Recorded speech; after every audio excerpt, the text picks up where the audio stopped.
Luna Ascending by Zaina Wilder. Copyright Zaina Wilder 2024. All rights reserved.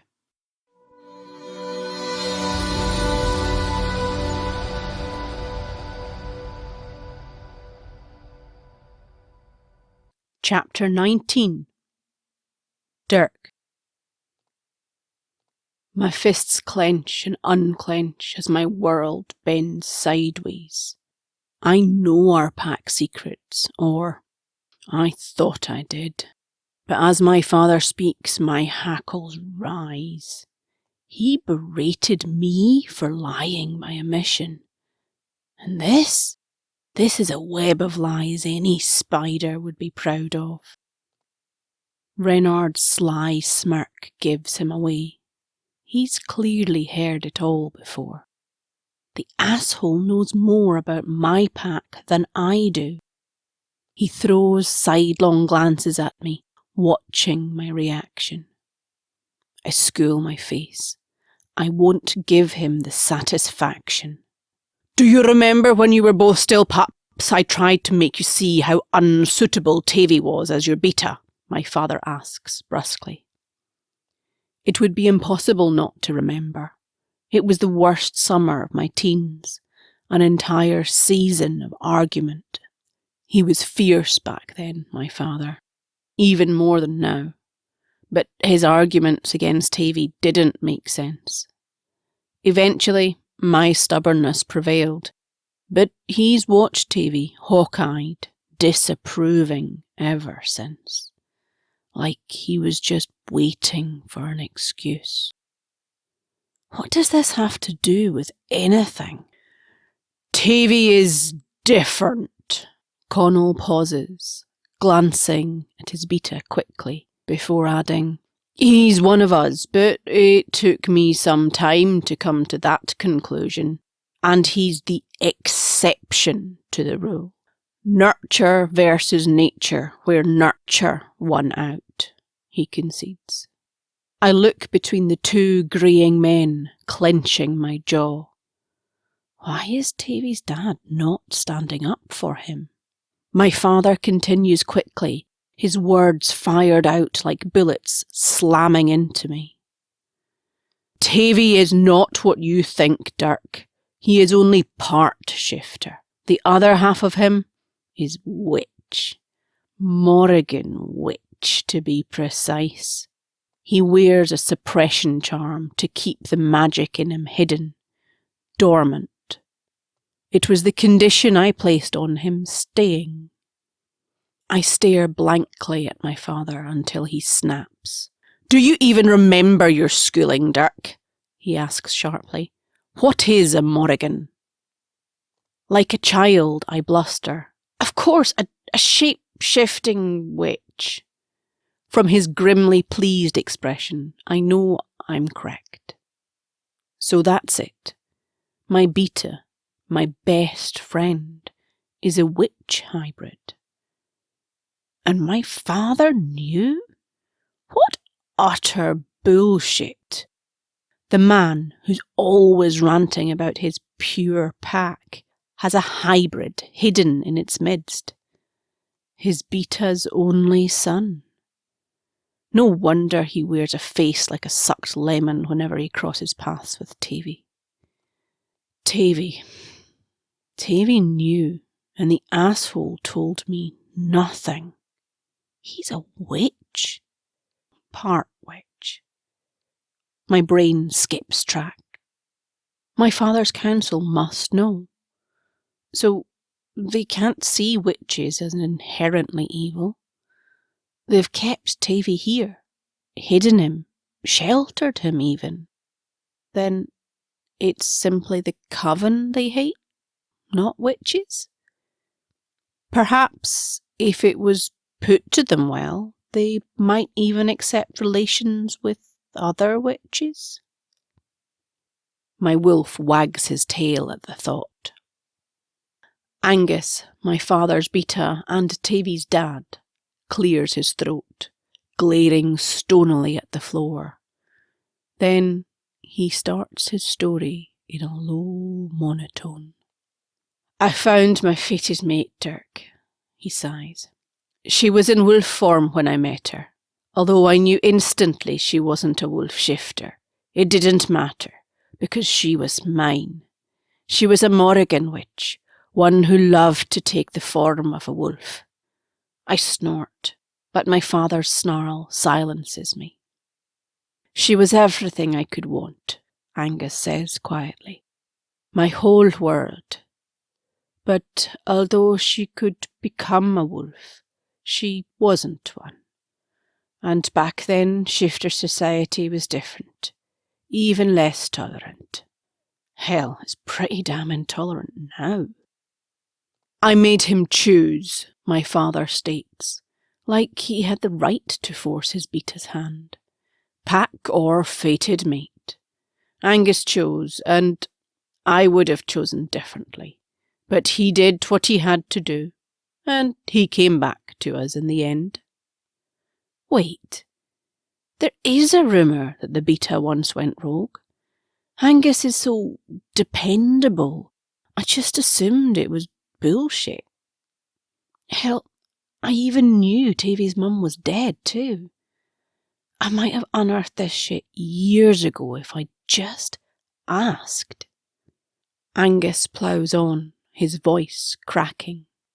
His relationship with Tavy's mum lasted a year. She became pregnant with twins. Like any expectant father, he'd been terrified and delighted all at once. In retrospect, he hadn't been scared of the right things. He didn't know that hybrids were a highly sought-after commodity in the wrong circles. He didn't know the coven would come sniffing around. Tavy arrived, but his mum was still in labour with the second twin. It wasn't going well. Even I could tell something was wrong. There was too much blood. It was going on too long. But the midwife wasn't answering. Angus hangs his head.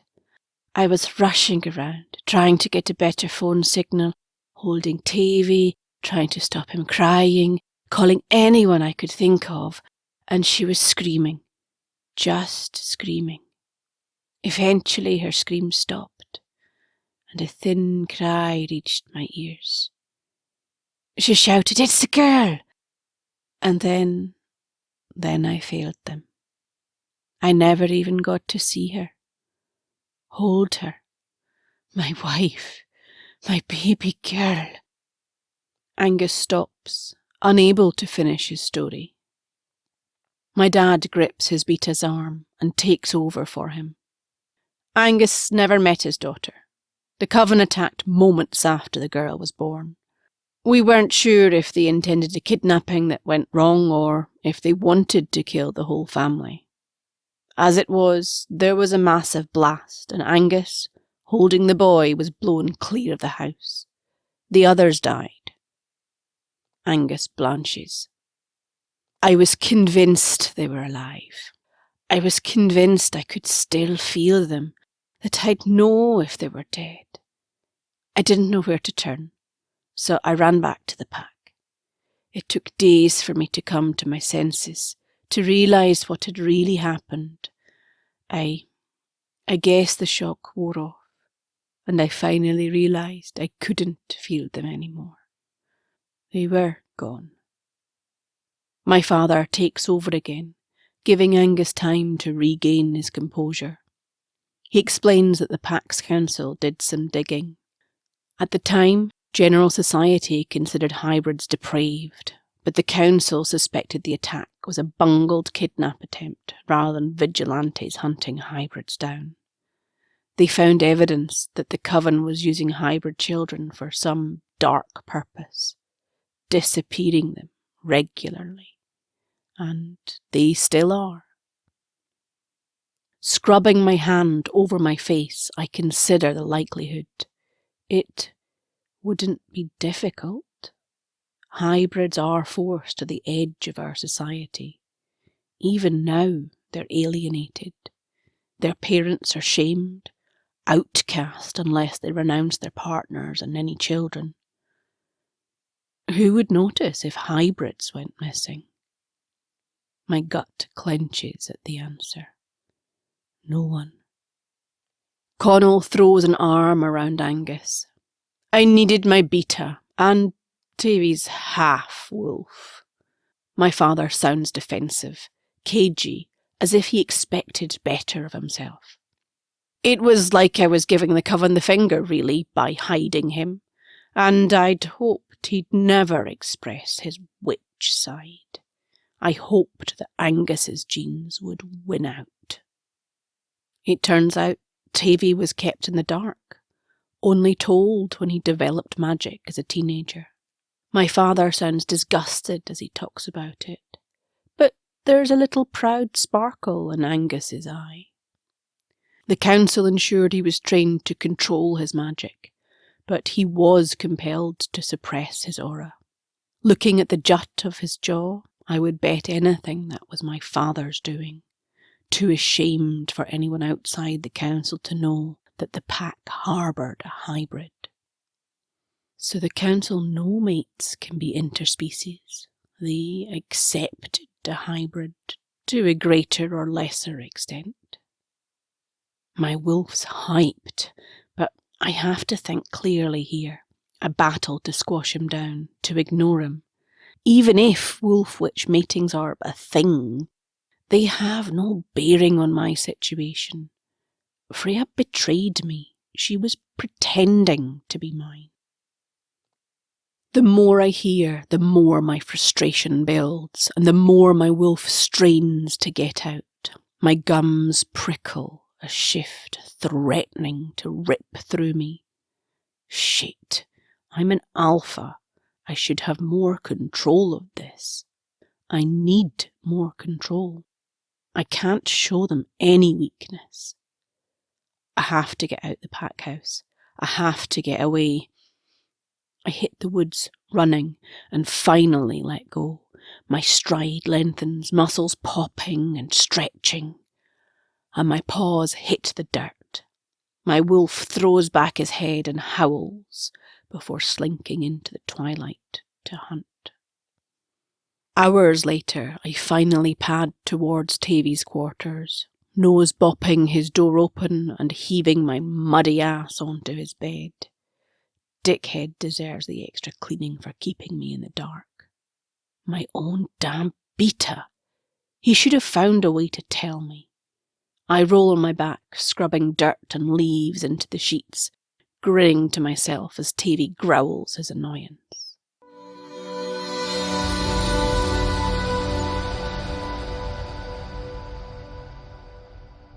It's slow, building the trust between us again. My bond with Tavy has been severely tested, but it's not broken. Every day that we spend sparring and chatting, I can feel it mending, refashioning, growing. Just show me, I grumble, toeing the base of a tree. Tavy shakes his head firmly for the 100th time. Show me chicken shit. He snarls before pausing. He flashes me an uncertain look before nodding once. Finally. Tavy cups his hands together, and suddenly, from thin air, a tiny ball of flames burns there. I blink. I poke the flames with a finger, yelping at the burn. Tavy winks, clicks his fingers, and the flames change colour, jumping the short distance from him to me. Flinching, I wait for the pain, but nothing. His flames lick up and down my arms without burning me, before leaping to a nearby tree and racing up the branches. They vanish from the top into the night sky as little plumes of ash and smoke. Tavy tugs absently on his hair, shifting from foot to foot in front of me. I'm still me, Dirk. I swear I'm not a threat to you, to the pack. My gaze bounces between him and the smoky sky. His skills are astounding and bloody terrifying, but he's the same asshole I grew up with. More of an asshole for keeping it from me. He must take my silence for disagreement. I understand if you're not comfortable with me being your beta or your friend. His voice grows quieter. But this is the only place I've ever known as home. Don't...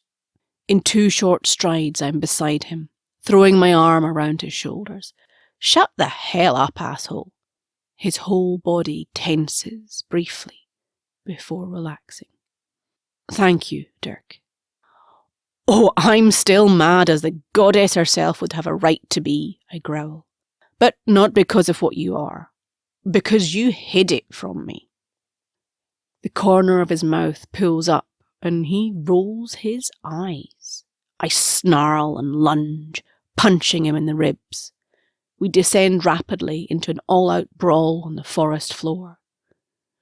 Weirdly, it's the happiest I've seen him in months.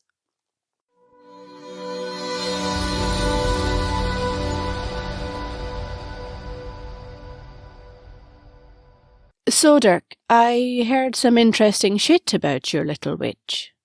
Immediately the words are out of Tavy's mouth. He has my full attention. My heart beats wildly, my pupils dilate, and my wolf surfaces. My teeth itch and my claws prickle the skin on my fingers, eager to unsheath. I look up to see Tavy watching me closely. The shit has set me up to gauge my reaction. I concentrate on getting my breathing under control, while Tavy talks to me like I'm an errant toddler. Dirk, you have to listen to me. Really listen to the whole story. Spit it out, Tavy, and watch your fucking tone. I'm not a child or a cretin. Sometimes I wonder, Dirk, he snipes before backing down at my warning growl. Okay, look, it's just that I think perhaps our view on Freya was maybe unfairly hasty. I was sceptical when Liz first told me, but now... Spell it out. It's just, I don't know how relevant it is, but Freya didn't know she was a witch, not until recently. She didn't know what she was. She had a whole coming out thing with Liz. Very touching, he says drolly. I categorically didn't believe it until we went for lunch. She can't cast properly, not even simple spells. She's got a raw power, granted, but very little control. Did you know she blew up the Devourer's ballroom? By accident. He grins like a Cheshire cat, but I can't concentrate on him anymore. My mouth's bone dry, my wolf is howling, running circles in my head. If Freya hadn't known what she was, if she couldn't cast simple spells, then she couldn't have put that complex love spell on me. I mean, it could have been cast over us by another witch, but my gut's screaming that there was no spell, that these feelings were real, are real. I feel light, lighter than I have in months. I want to find her right now, hold her to me, and I want to claim her. Glancing at Tavy, I managed to drag my attention back to the present long enough to catch his grave expression. My wolf hesitates. Dirk, just hold the fuck up there and hear me out. Whatever Freya knew or didn't, I'm not sure it matters now. She's engaged to Marcel. Tavy pauses, gauging my reaction, and when I stare at him blankly, he ploughs on. She didn't tell Liz she was engaged initially, so fuck knows what that means about the relationship.